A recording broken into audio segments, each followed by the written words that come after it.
The moment the vellum contract burst into crimson flame, Sable's life was no longer her own. She was the third daughter, the plain one, a creature of quiet corners and mending baskets, promised to the brutal Lord Valerius to erase her father's gambling debts. He was Lord Alaric, the true sovereign of these cold northern lands, an ancient being of shadow and ice who had not interfered in the affairs of petty lords for over a century. The contract was to be sealed before him, the ultimate authority, a mere formality. But what no one in the terrified chapel understood, as they watched the ashes of her servitude drift to the stone floor, was that the vampire king had not destroyed her future. He had just claimed it. If you believe that true worth is not what the world gives you, but what the right person sees in you, type "seen" below, and let me tell you what happened next. To understand how she got there, you must first understand the silence that had defined her life. Sable had always been an artist of the overlooked. While her sisters learned the piano and watercolor, she learned the delicate art of kintsugi, the mending of broken pottery with seams of gold. She was a restorer of things others deemed ruined. Old books with broken spines, tapestries unraveled by moths, forgotten portraits cracked with age. These were her companions. Her hands, nimble and patient, could find the beauty in what was fractured. It was a skill her family found useful, but not valuable. She saved them the cost of replacing household items, yet she herself was seen as replaceable. At 24, she was unmarried, possessing a quiet nature that was mistaken for dullness, and a steady gaze that was interpreted as a lack of spirit. She did not glitter. She did not charm. She endured. So when her father, his face pale with shame and desperation, announced she was to be wed to Lord Valerius, no one was truly surprised. Valerius was a man whose cruelty was a local legend, a lord with a heavy hand and a heart of flint. But he was wealthy, and he had agreed to forgive her father's catastrophic debts in exchange for a wife. Sable was the price. She had felt a cold, hollowing dread, but not shock. It was simply the final confirmation of her place in the world, a thing to be bartered, a broken piece to be used to mend a man's foolish pride. The signing was to take place in the old chapel of the First Accord, a gray stone building on the edge of the sovereign's lands. Lord Alaric, the reclusive master of the entire territory, was required to witness and sanction any contract of noble union or land transfer. It was an ancient law, one most believed was a simple tradition, as Alaric had not been seen at such a gathering in living memory. His steward usually presided. But tonight, he was there. When he entered the chapel, a hush fell that was deeper than reverence. It was fear.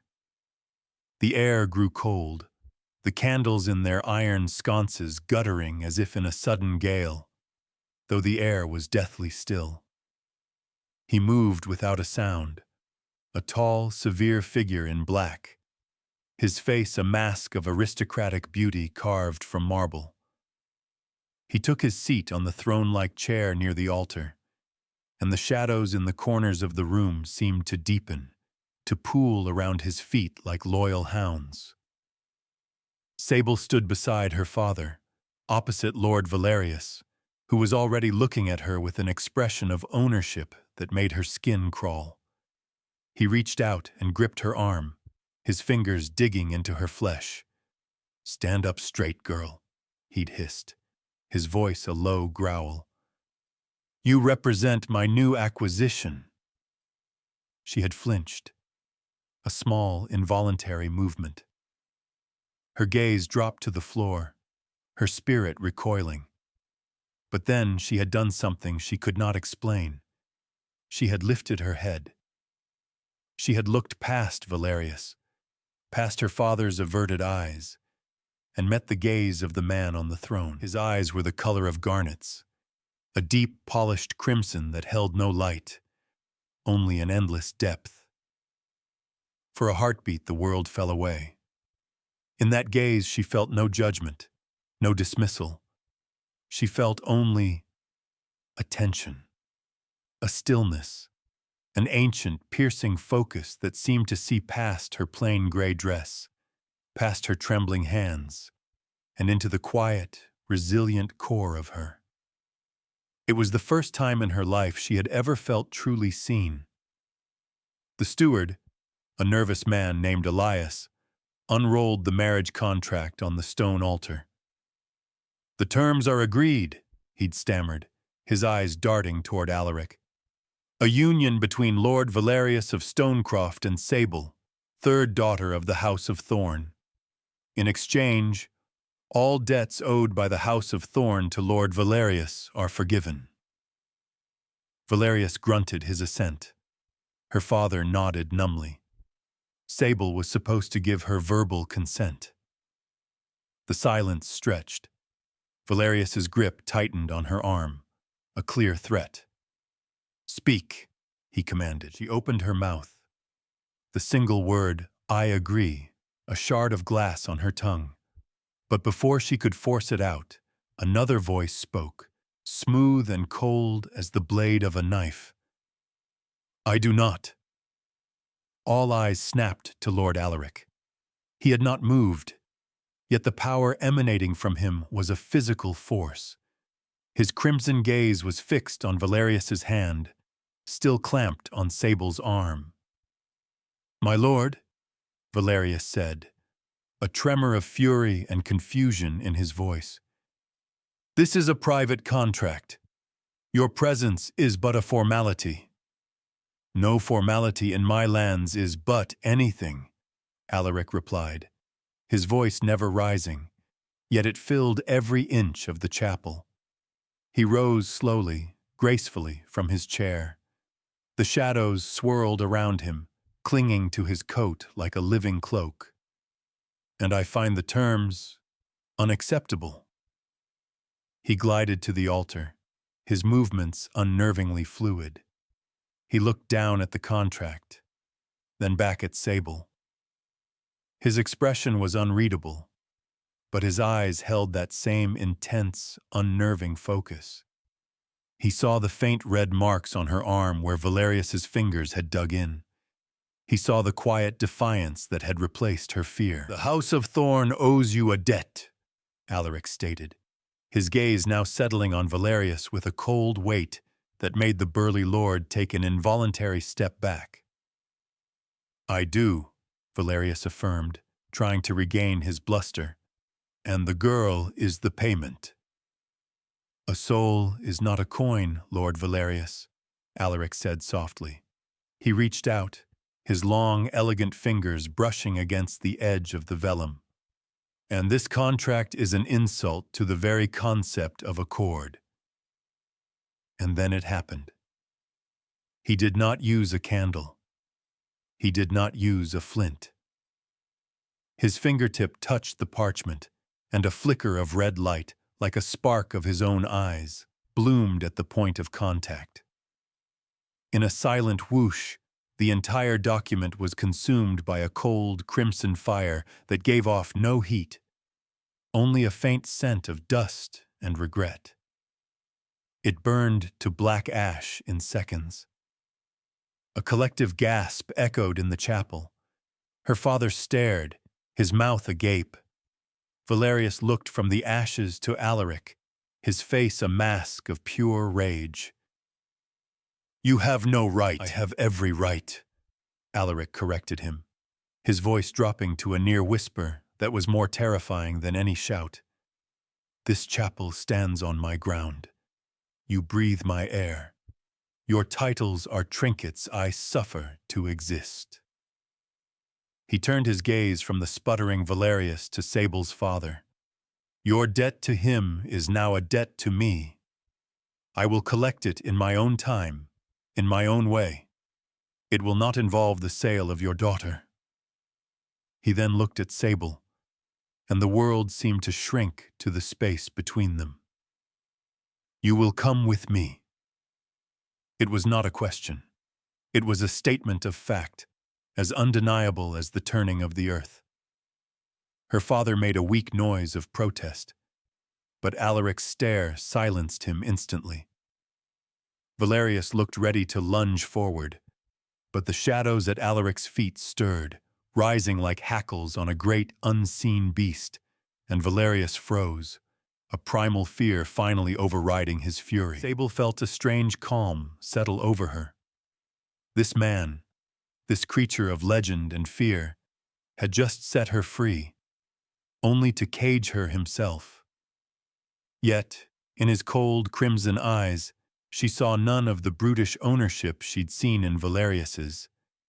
She saw purpose. Without a word, she took a step away from her father, away from the life of being invisible and unwanted, and walked toward the silent, waiting figure of Lord Alaric. She did not know what he was, not truly, but she knew one thing with absolute certainty. He had seen her.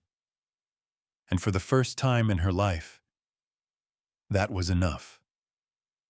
The journey to his home, Blackwood Manor, was a blur of speed and silence. He led her from the chapel to a waiting black carriage, its horses the color of midnight, their eyes seeming to gleam with an unnatural intelligence. The air inside was cool and smelled of old leather and winter frost. Alaric sat opposite her, a figure of perfect stillness, the darkness of the carriage deepening around him. They traveled faster than any carriage she had ever been in, the landscape outside a streaking wash of gray and black under the moon. She risked a glance at him. He was not looking at her, but out the window, his profile sharp and noble against the fleeting scenery. The cold in the carriage was profound, a deep, cellar cool that seemed to emanate directly from him. Blackwood Manor rose from the mists like a jagged shard of night. It was a sprawling Gothic masterpiece of soaring towers, gargoyle-haunted parapets, and windows like vacant eyes. It was not a home. It was a monument to solitude. He led her inside, the great oak doors opening without a touch from his hand. The entrance hall was vast, a cavern of shadows and polished stone. A single branch of candles on a far table lit itself as they entered, the flames dancing high and steady. There were no servants. The silence was absolute. "You are cold," he observed, his voice echoing slightly in the immense space. He gestured toward a massive, unlit fireplace. A log, dry as bone, rested on the andirons. He merely looked at it, and a flicker of orange light sparked in the hearth, growing instantly into a warm, crackling fire.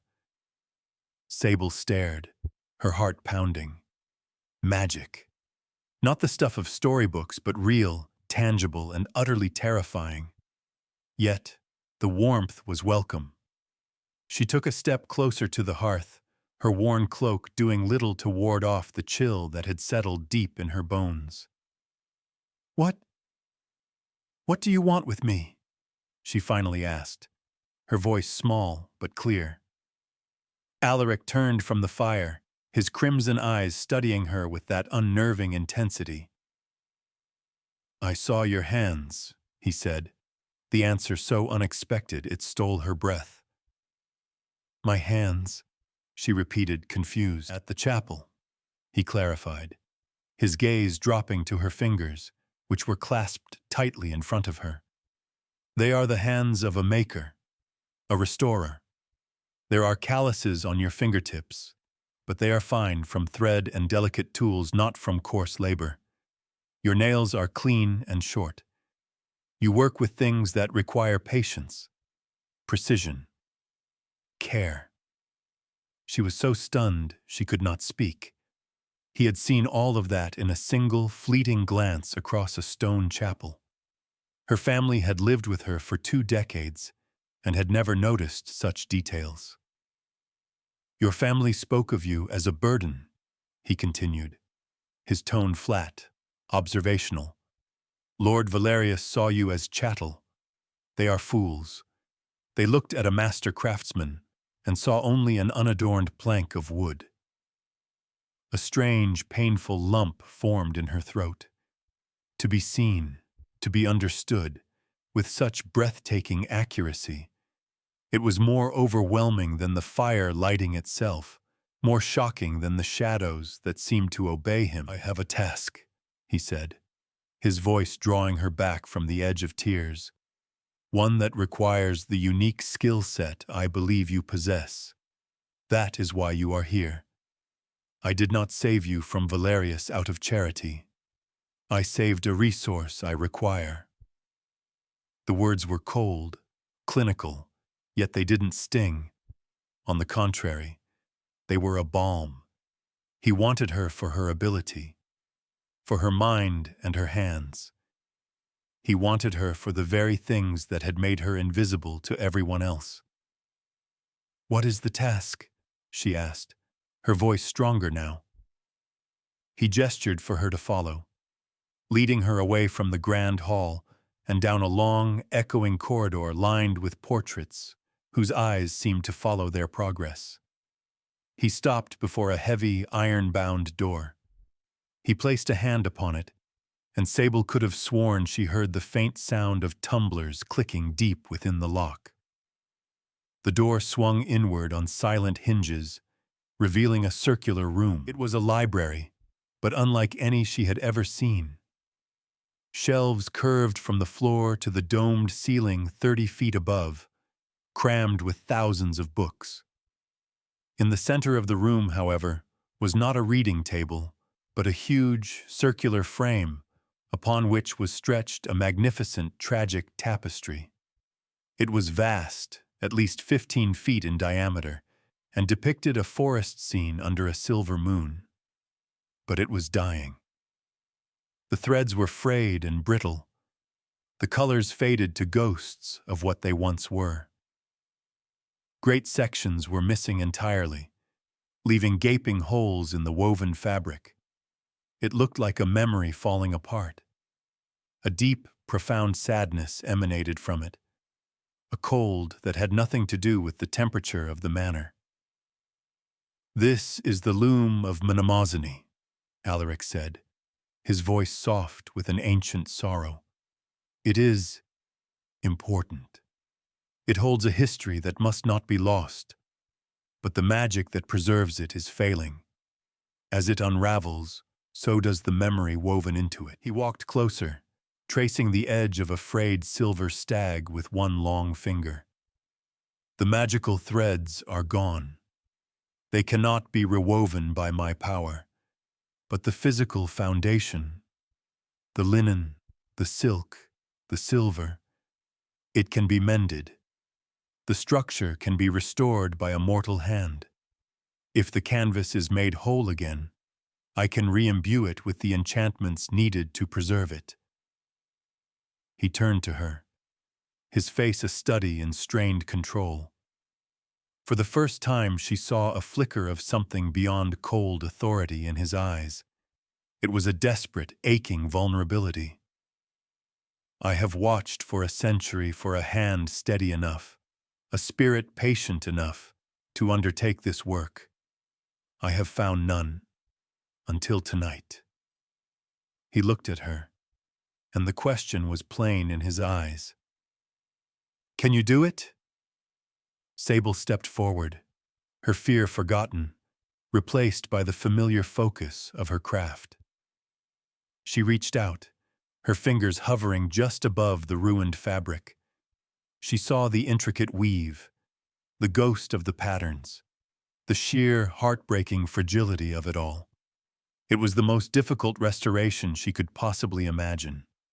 A life's work. "It would take a long time," she murmured, her mind already calculating, seeing the invisible stitches she would have to make, the colors she would have to match. It would require threads of the finest quality, silks, spun silver, linen bleached under a full moon. "You will have whatever you require," he said, his voice tight with anticipation. She finally looked up from the tapestry and met his gaze. He was offering her a prison, yes, but a prison where she would be asked to do the one thing she was born to do.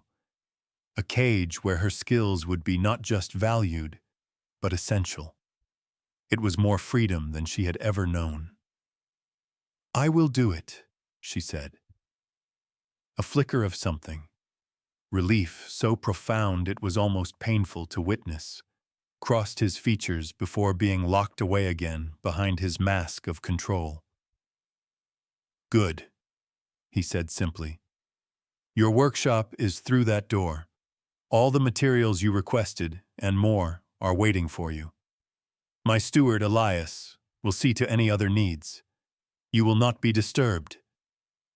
He turned to leave, the shadows flowing after him. "My lord?" she called out. He paused at the door, turning his head. "Why is it so important?" she asked. "This memory?" He was silent for a long moment, his crimson eyes looking at the tapestry with an expression of such profound loss that it made her own heart ache in sympathy. "It is the only image I have left," he said, his voice a bare whisper of smoke and ice, "of my wife." He then swept from the room, leaving her alone with the dying memory and the immense, impossible task he had set before her. And in the silence of that ancient, circular room, Sable felt the first stirrings of a purpose that was entirely her own. Would you have stayed, knowing you were a tool to mend a powerful stranger's broken heart? Tell me in the comments, and if you are not subscribed yet, join this family. The days that followed bled into a new kind of rhythm.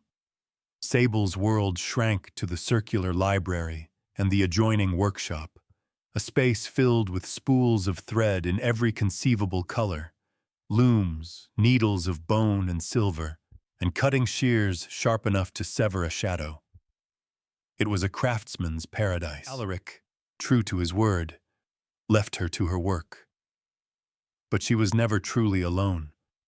She felt his presence in the manor like a low hum beneath the floorboards. Sometimes, late at night, as she sat hunched over the great tapestry, painstakingly reweaving a single frayed leaf, she would feel a sudden drop in temperature. She would look up to see him standing in the arched doorway, a silent sentinel in the gloom. He would not speak, merely watch. His stillness was absolute, inhuman. He could stand for an hour without so much as a flicker of an eyelash. She learned to ignore the unnerving sense of being observed, to lose herself in the familiar comfort of her work. One night, she was struggling to match a peculiar shade of faded blue from the tapestry's sky. Frustrated, she sighed, setting her needle down. "It is the color of a winter sky just before the last light fails," a low voice said from the doorway. She jumped, startled. Alaric stepped into the light. "It was her favorite time of day," he added, his gaze on the section she was mending. "I can't replicate it," Sable admitted, gesturing to the spools of blue thread. "None of these are right. They are too bright, or too gray." He moved closer, his presence casting a palpable chill. He stood beside her, looking down at her work. He was so tall she had to crane her neck to see his face. The dye was made from the petals of the moon lotus, a flower that blooms only in the frost of the deepest winter, and only for a single night. "It no longer grows then," she said, her heart sinking. "No," he said, "it does not." He was quiet for a moment. "Show me the threads you have." She pointed to the 3 spools she'd been considering. He leaned down, his face close to hers, and picked up a spool of pale, silvery blue silk. His fingers, long and impossibly cold, brushed against hers as he took it. A jolt, like touching ice, shot up her arm. She suppressed a shiver. He held the thread up, not to the tapestry, but toward the domed ceiling high above. "Look," he commanded softly. She followed his gaze. The ceiling, which she had assumed was stone, began to shimmer. An image bloomed across it, a moving panorama of a snow-covered forest under a sky of the most exquisite, heartbreaking blue-gray she had ever seen. The last rays of a dying sun were painting the clouds with faint touches of rose and lavender. It was achingly beautiful.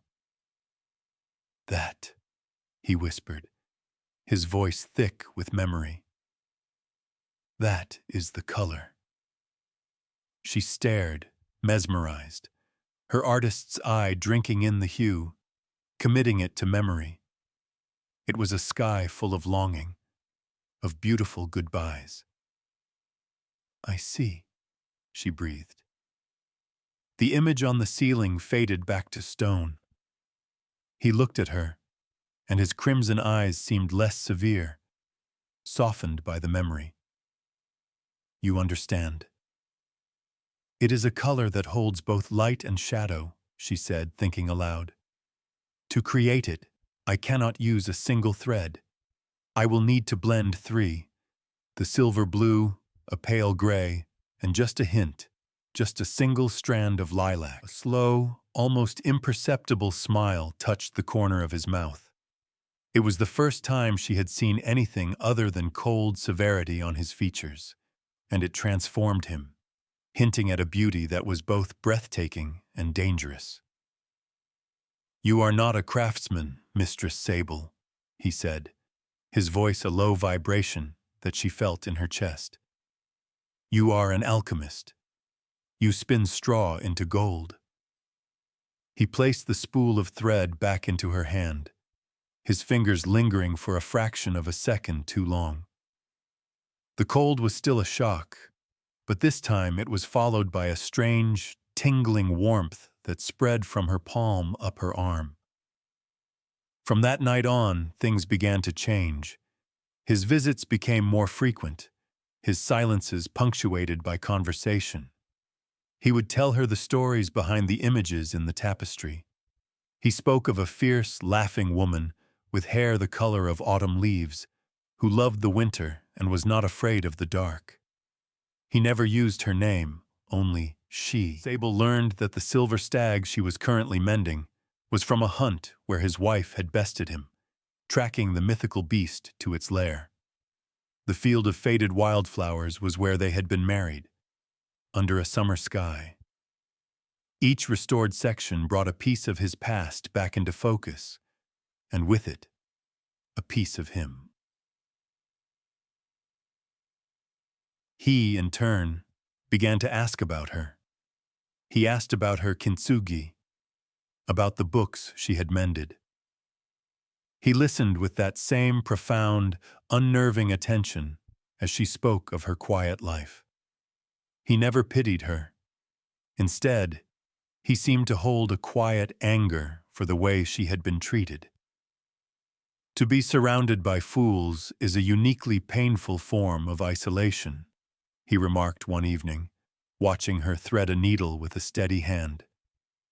They mistake silence for emptiness and patience for weakness. One night, a fierce storm raged outside, throwing rain against the high windows of the library. A crack of thunder, loud enough to shake the very foundations of the manor, made Sable jump, her needle pricking her finger. She gasped, pulling her hand back. A single bright red droplet welled up on her fingertip. Before she could even reach for a cloth, Alaric was there. He had crossed the vast room in the space of a heartbeat, moving so fast he seemed to teleport. He knelt before her, his cold hand gently taking hers, his crimson eyes locked onto the bead of blood. She saw a flicker in their depths, a momentary flare of something ancient and hungry. A primal fear, cold and sharp, pierced through her. This was the moment she had subconsciously been dreading. This was the monster. This was the vampire king. Her heart hammered against her ribs. She could not pull her hand away. His grip was like iron. He lifted her finger, his gaze fixed on the drop of blood. The air grew thick, charged with a terrifying energy. The shadows in the room writhed, but then he closed his eyes. He took a slow, deliberate breath, a shudder running through his powerful frame. When he opened his eyes again, the hunger was gone, replaced by a rigid, iron-willed control. He did not bring her finger to his lips. Instead, he lowered his head and gently, almost reverently, touched the wound with his own tongue. The touch was colder than ice, yet it sent a bolt of heat through her entire body. The tiny wound sealed instantly, leaving not even a mark. He released her hand and rose, stepping back from her as if she were the fire and he was the one in danger of being burned. "Forgive me," he said, his voice strained. "That was an instinct I have long since mastered. It seems you have unsettled it." Sable could only stare at him, her hand tingling where he had touched it. The fear was gone, replaced by a dizzying mix of awe and a strange, burgeoning tenderness. He was a predator, yes, but he was fighting it. For her. "There is nothing to forgive," she whispered. He looked at her, and for a moment, the mask of 1,000 years fell away completely. She saw a man burdened by an eternity of loneliness, of control, of grieving a love so profound that its loss had nearly unmade him. She saw the vampire king, and she was not afraid. She saw Alaric, and her heart ached for him. She stood up, her own fear seeming trivial in the face of his immense struggle. She took a step toward him, and then another. She reached out her mended hand, and before she could lose her nerve, placed it gently on his chest. Through the fine fabric of his coat, she could feel no heartbeat. There was only the profound cold of his body, like touching a statue in the dead of winter. Yet he was no statue. He flinched at her touch, a sharp intake of breath the only sound in the room. "You are not a monster," she said softly, her voice unwavering. "You are a man who has been alone for too long." He looked down at her hand on his chest, then up to her face. His crimson eyes were dark with 1,000 unspoken emotions. He slowly raised his own hand and covered hers, his cold fingers engulfing her smaller, warmer ones. "Sable," he breathed, her name a prayer and a curse on his lips. In that moment, the storm outside and the storm inside him seemed to meet. He leaned down, his face descending toward hers, and the world narrowed to the scent of winter frost and old books, to the sight of his beautiful, tormented face, and the impossible, terrifying, wonderful promise of his kiss. The kiss was not what she would have imagined. It was not fierce or demanding. It was cold, so cold, and yet it burned a trail from her lips to her very soul. It was a kiss of profound gratitude, of aching loneliness, and of a hope so fragile it felt like a moth's wing. He held himself with immense restraint, his touch gentle, as if he feared she might shatter. When he finally pulled back, the air between them was electric. He looked at her as if he were seeing a sunrise for the first time in an eon. "The tapestry," he murmured, his voice hoarse. "It is not just a memory of her. It has become a premonition of you." Before she could process his words, a jarring sound shattered the intimacy of the moment. A bell, harsh and frantic, began to toll somewhere deep within the manor. It was an alarm. Alaric's head snapped up, the softness in his face vanishing, replaced instantly by the cold, dangerous fury of a monarch whose sanctum has been breached. "What is it?" Sable asked, her heart leaping into her throat. "Intruders!" he snarled, his eyes flashing a brilliant, terrifying crimson.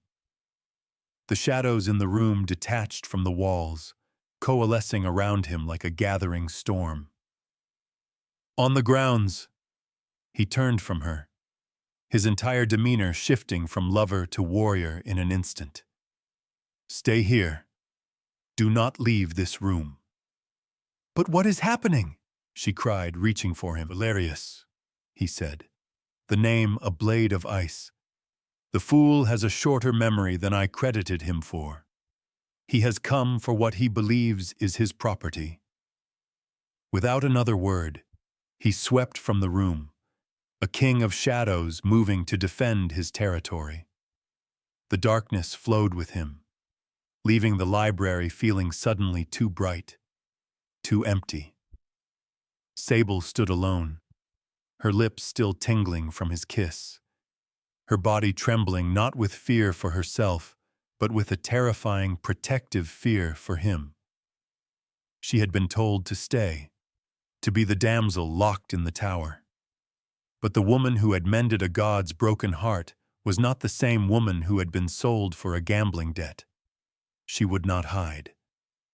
Grabbing the heaviest pair of iron shears from her workbench, she ran from the room, following the direction he had gone, her own quiet strength now afire in her veins. Sable burst out of a side door into the cold, rain-slicked night. The alarm bell had ceased, leaving an even more ominous silence. The manor grounds were a labyrinth of manicured hedges and skeletal trees, all silvered by the moonlight breaking through the storm clouds.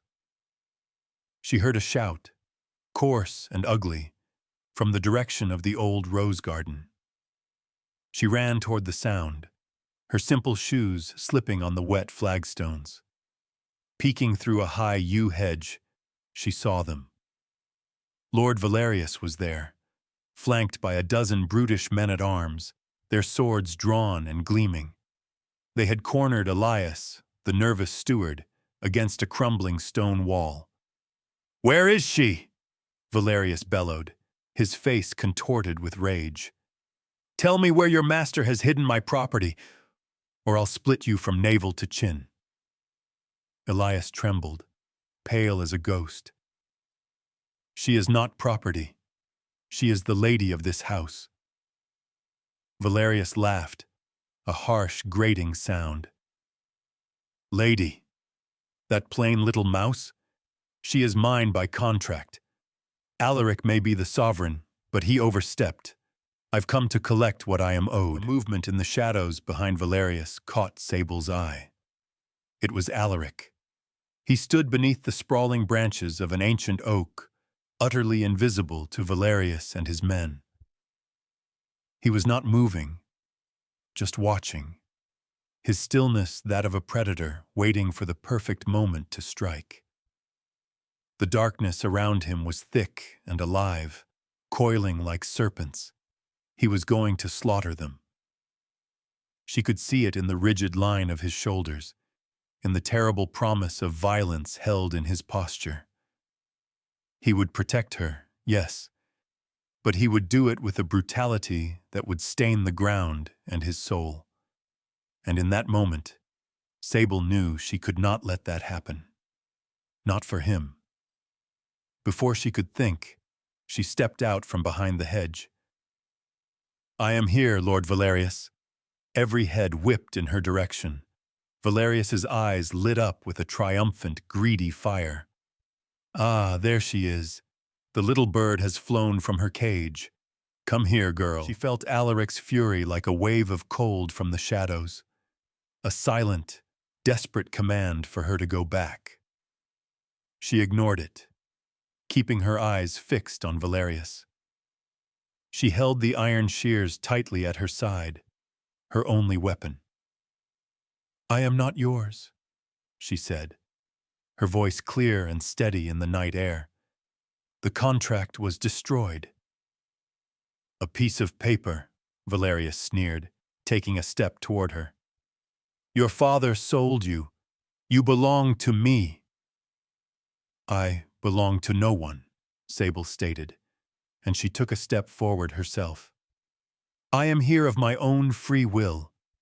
This is my home now. Valerius's face purpled with rage. He gestured to two of his men. Seize her, and be careful not to mark the merchandise. The two thugs started toward her, crude grins on their faces. Sable's heart hammered, but she stood her ground. Just as they reached for her, two tendrils of pure darkness shot out from the base of the oak tree. They moved faster than snakes, silent and solid. They wrapped around the men's ankles, and with a sickening crack of bone, yanked them off their feet. They were dragged screaming into the deep shadows under the tree, and then fell silent. The other men stared in horror. Valerius stumbled back, his eyes wide with terror, finally understanding that he was not dealing with a reclusive nobleman. Alaric stepped from the shadows. He seemed to glide over the wet grass, the moonlight catching the terrifying crimson glow of his eyes. The air around him crackled with cold fury. You were warned, Valerius, he said, his voice a low growl that vibrated in the very stone of the path. You came to my home. You threatened my steward, and you dared to lay claim to my consort. The word hung in the air. Consort. It was a claim, a public declaration more binding than any mortal contract. Valerius, paralyzed by fear, could only stammer. She was promised to me. She was promised to no one, Alaric snarled. He was in front of Valerius in an instant, his hand clamped around the Lord's throat, lifting him effortlessly off the ground. Valerius choked, his legs kicking uselessly. She is the mistress of Blackwood, and you have committed the fatal error of threatening what is mine. Sable saw the killing intent in his eyes. She saw his fingers tighten, saw Valerius's face begin to turn blue. Alaric, no! She cried out. He froze, his head turning to her. The raw fury in his expression was terrifying. He would have taken you, hurt you. And killing him makes you the monster he believes you to be, she pleaded, walking toward him, her hand outstretched. Don't do this. Not for me. For you. He looked from her pleading face to the gasping man in his grip. For a long, terrible moment she thought he would ignore her. The predator was ascendant. But then, with a guttural roar of frustration, he hurled Valerius away. The Lord crashed into the stone wall and crumpled to the ground, gasping and sobbing. Alaric's remaining men, seeing their master so utterly defeated, dropped their swords and fled into the night. Alaric stood panting, his body thrumming with contained violence. The shadows around him slowly receded, retracting like claws. He turned to her, his eyes still glowing, but the killing rage was gone, replaced by a raw, turbulent conflict. You should have stayed inside, he said, his voice rough. And let you become what they accuse you of being? She replied, finally reaching him. She put her hand on his arm. The cold of his skin was familiar now, comforting. Your life has been one of long control. Don't let him be the one to make you break it. He looked down at her hand, then into her eyes. The turmoil in his gaze slowly calmed, the crimson fading back to the deep, familiar garnet. He saw not a disobedient ward, but a partner. An equal who had stood beside him, not behind him. He will not be a threat again, Alaric said, his voice regaining its composure. He raised his head, looking at the pathetic, weeping form of Lord Valerius. His lands are forfeit. His title is dust. He will live out his days as a beggar, and every time he feels the cold, he will remember this night. He then looked back to Sable. But this is not over. The whispers will start. They will say I stole you, that you are a prisoner. Then we will show them the truth, she said, with a certainty that surprised even herself. He studied her face, a dawning realization in his eyes. Yes, he said softly. Yes, we will. A week later, invitations went out to every noble house in the territory, including the House of Thorn. They were summoned to a grand ball at Blackwood Manor, an unprecedented event. Rumors flew like wildfire that the reclusive Lord Alaric had finally taken a bride, that he had stolen the promised wife of Lord Valerius, that the plain thorn girl was being held captive in his dark fortress. Sable's family arrived looking terrified and grim, expecting to find their daughter a pale, haunted captive. Instead, she greeted them at the door.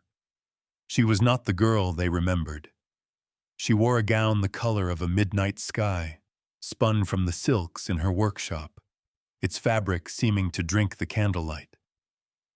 Her hair was swept up, adorned with a simple silver clasp in the shape of a winter-blooming lotus. She was not beautiful in the way her sisters were. She did not glitter. She glowed, imbued with a quiet confidence that was more captivating than any bauble. Her father stared, speechless. Her mother and sisters looked at her with a mixture of shock and envy. The great hall was filled with the nervous, whispering nobility. They watched as Sable moved through the room, not on Alaric's arm, but on her own, a gracious hostess in a home that was clearly hers. When Alaric finally made his entrance, a hush fell over the crowd. He was the image of dark majesty, but when his eyes found Sable, his severe expression softened in a way that everyone could see. He came to her side, taking her hand and raising it to his lips. "My lady," he said, his voice carrying in the silence. He then turned to the assembly. "You have all heard rumors," he began, his voice calm and commanding. "I have brought you here tonight to see the truth." He looked at Sable's father. "Lord Thorn, your debt to the former Lord Valerius is forgiven. Your family honor is restored." Her father could only nod, his eyes wide. "And it is restored," Alaric continued, his gaze sweeping the room, "because of the honor and value of your daughter. The world saw a pawn for trade.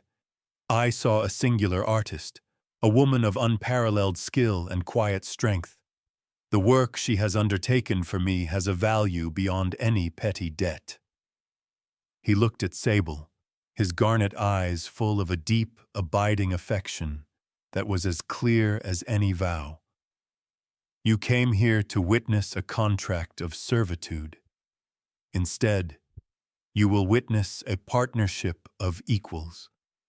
Sable is not my captive. She is the mistress of Blackwood Manor. My consort, my heart. Any who show her disrespect, show it to me." A collective gasp went through the room. It was an announcement of status, of power, and of love, all in one. In a single stroke, he had erased the shame of her past, reversed the judgment of her world, and elevated her in front of every person who had ever dismissed her. He held out his hand to her. "Shall we?" Sable placed her hand in his, the familiar cold a comforting anchor. As he led her to the center of the floor for the first dance, she saw her family's stunned faces, the awe and respect on the faces of the lords and ladies who had once pitied her. She had not been rescued from her life.